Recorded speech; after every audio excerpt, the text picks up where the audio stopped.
Good morning, everyone. I'm Mameshwari, APEEE Department, R&D Engineering. Good morning, everyone. Good morning, everyone. In this video, we are going to see about the subject Special Electrical Machines. The subject code is E8005. The topic of discussion is Power Semiconductor Switching Circuits for SRM, Unit 2. So, what is power semiconductor switching circuits? So, based upon the different applications, the power semiconductor switching devices are selected. So, the main aspect for SRM drive is to design a power controller based on the converter circuit and the type of power switching devices in the circuits. So, the basic requirements of power controller circuits are each phase of SRM should be able to conduct independent of the other phases. It should be able to freewheel during the chopping period to reduce the switching frequency. The converter should be able to utilize the demagnetization energy from the outgoing phase in a useful way by feeding it back to the source. So it should be able to excite the phase before it steps into the motoring region if operator is generator, and you should be able to demagnetize the phase before it steps into the generating region if the machine is operated as a motor. So these are the basic requirements of power controller circuits. Now they have got the types of power controllers.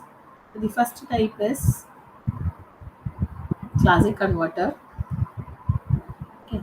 And there are two power semiconductor switching devices per phase, and then n plus 1 power semiconductor devices and n plus 1 diodes. The split DC supply converter and CDUM converter and phase winding using bifilar wires. Now we'll see the power semiconductor circuit for three-phase SRM, which is a two power semiconductor switching devices and two diodes per phase. So this diagram represents a symmetrical bridge converter, and it is in most widely used converter topology. It is also called as two transistor per phase circuit, as the circuit uses only two power transistors per phase. So during on, the transistor T1 and T2 will circulate a current in phase A1 of SRM. The current rises above the given value. T1 and T2 are turned off, and the energy stored in the motor winding of AC will keep the current in the same direction until it is depleted. Hence, the diode D1 and D2 will be forward biased, leading to recharging of the source. This will decrease the current, rapidly bringing it below the command value. The phase windings B and C are also switched onto the supply and switched off in a similar way as that of the phase A winding during conduction and non-conduction mode. So the stored energy is fed back to the mains within the available period of high speed operation.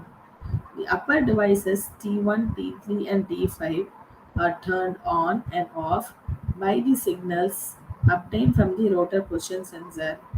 The lower devices T2, T4, T6 are turned on and off by the signals obtained from the chopping frequency signals of power semiconductor devices. The main advantage of this circuit is the switching loss of the converter circuit is reduced. Since the switching frequency is reduced, and because of this, there is a freewheeling happening. The control of each phase is independent of other phases. Third one, the energy from the outgoing phase is fed back to the source, which results in useful utilization of the energy. And then the current in the phase winding results in logical hunting of the rotor position sensor and chopping frequency. It is possible to vary the phase current effectively from a low value to a high value. The disadvantages of this circuit is high number of switching devices are required in each phase, which makes the converter expensive.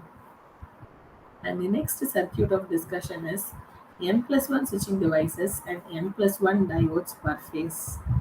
The phase A winding is connected here. In this case, the phase A winding is connected to the supply through the power devices T1 and T. By turning on T1 and T, the winding A is energized. When T1 is turned off, the winding is disconnected from the supply. Now the energy stored in the winding A is returned back to the supply through the diode D1 and D. That is, the winding demagnetized through the common diode and the phase diode when the energy is transferred back to source. The next phase cannot be turned on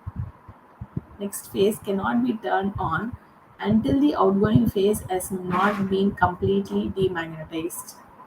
When the devices T2 and T are turned on, the phase winding B is energized when they are turned off.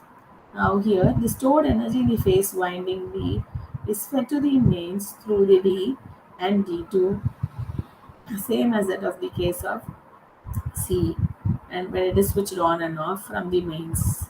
Thus, the phase windings A, B, and C are connected to and disconnected to the supply by turning on and turning off the devices. The cycle is this repeated. So N is the number of phases, and if it is a three phase, totally 3 plus 1 diodes and thyristors are used. The advantages of this circuit is number of devices are reduced, and the disadvantages is it is difficult to de-energize the phase quickly through the diode during high speed operation, as the power semiconductor devices keep switching on with a long duty cycle.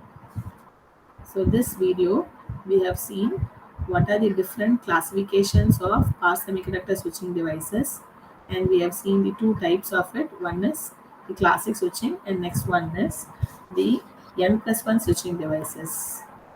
Thank you everyone.